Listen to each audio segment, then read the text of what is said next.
Hey everybody, this is Rex at Watson's Marine. Hope everybody's doing well. We've got the holidays fast approaching, and with that comes this time of year. Those temperatures are starting to cool down quite a bit outside. Still kind of warm water temperatures locally for this time of year, but that's all going to settle out here in the very near future. Lots of cooler temperatures moving in the area, and you know what that means. We're heading into Old Man Winter is going to rear his head before long, and these fish will get out there on a wintertime pattern. So in wintertime fishing, the one thing that it does do, it kind of narrows your tackle choices down. When those fish get out there on a full-blown wintertime pattern, crankbaits and spinner baits and that kind of deal kind of takes a back seat to more of a vertical presentation lots of times, and then lighter type flies and the tight lining technique. So I'm going to show you a few things that you can use for wintertime fishing, and like I said, you don't have to load the boat down with a train load of tackle.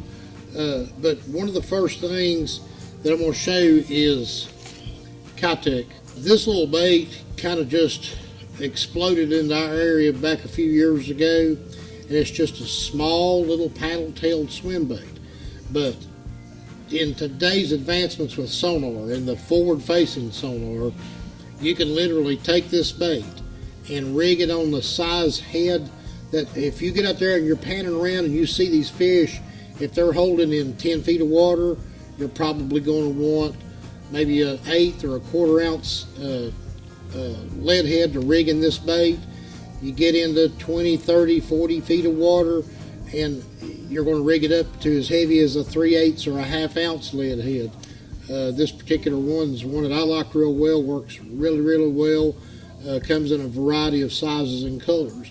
So you just thread this bait up on that lead head with the hook exposed out the back, and with this forward facing sonar, you can spot fish out in front of your boat, cast this bait to it, watch your bait sink down to the depth that the fish are on, wind it through it, presto whammo. Sounds easy, not always that simple, but it does work. Flies, tight lining a fly. Anybody that knows anything about especially smallmouth fishing in East Tennessee in the colder months of the year, tight line fly is hard to beat.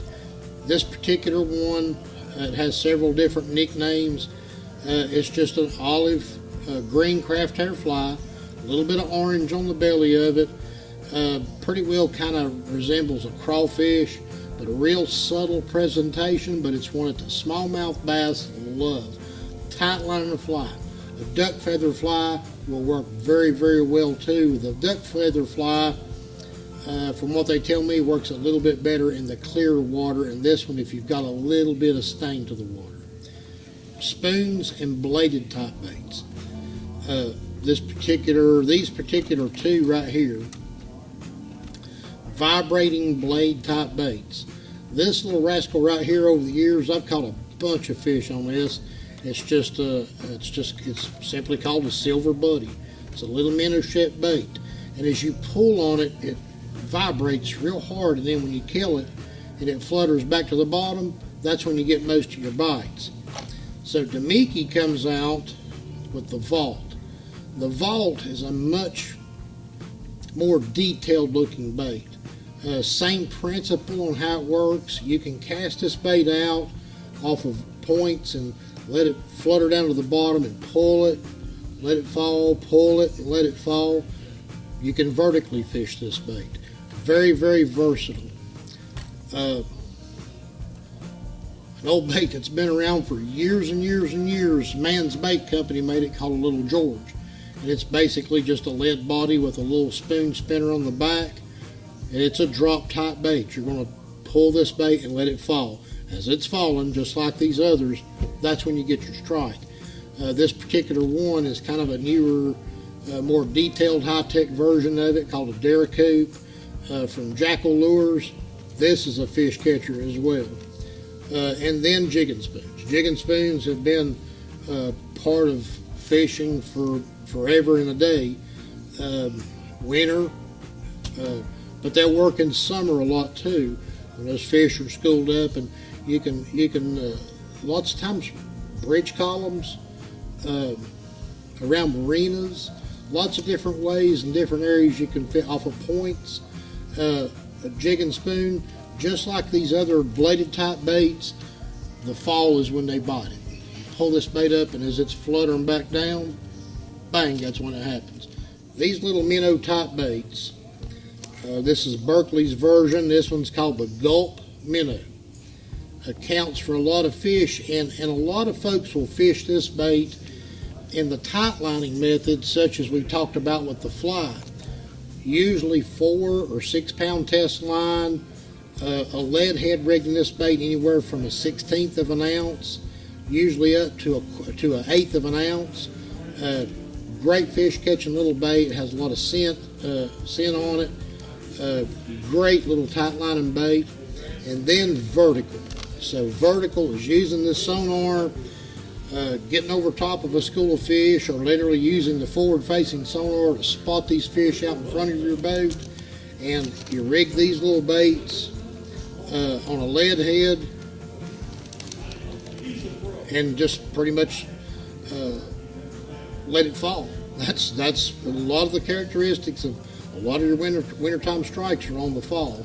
These are no different. And in that vertical presentation, lots of times you'll see fish on your electronics, and you can hold that bait there and maybe shake it a little bit, and you can literally watch those fish come and grab that bait right on that sonar. It's incredible, incredible little technique. This is Yum's new version into it, the FF sonar minnow, V&M baits, the vertical shad. All these baits work.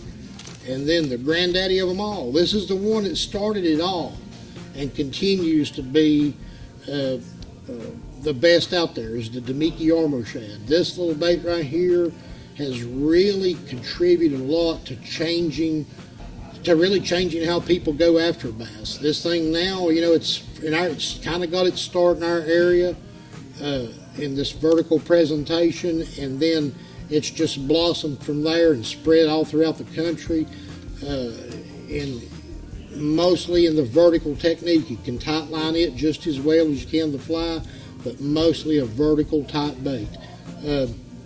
Same type head that you're going to use on that little Kitech swim bait will work in these. Same principle. How deep you're spotting the fish on the electronics usually dictates how much weight that you want to put in the bait. But anyway, that's enough of an idea of what it takes to catch these wintertime smallmouth, largemouth, and spotted bass. And you'll catch other fish. You'll catch catfish. You'll catch stripers.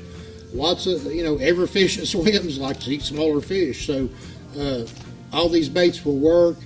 A lot of them will work year-round, but really wintertime techniques. And if you have any questions as far as like rigging, or what's the best line to do it with, or what's the best rod and reel combo for this, yell at us anytime. We can help point you in the right direction, help you get on the lake, stay warm, but get out there and catch you some of these wintertime bass.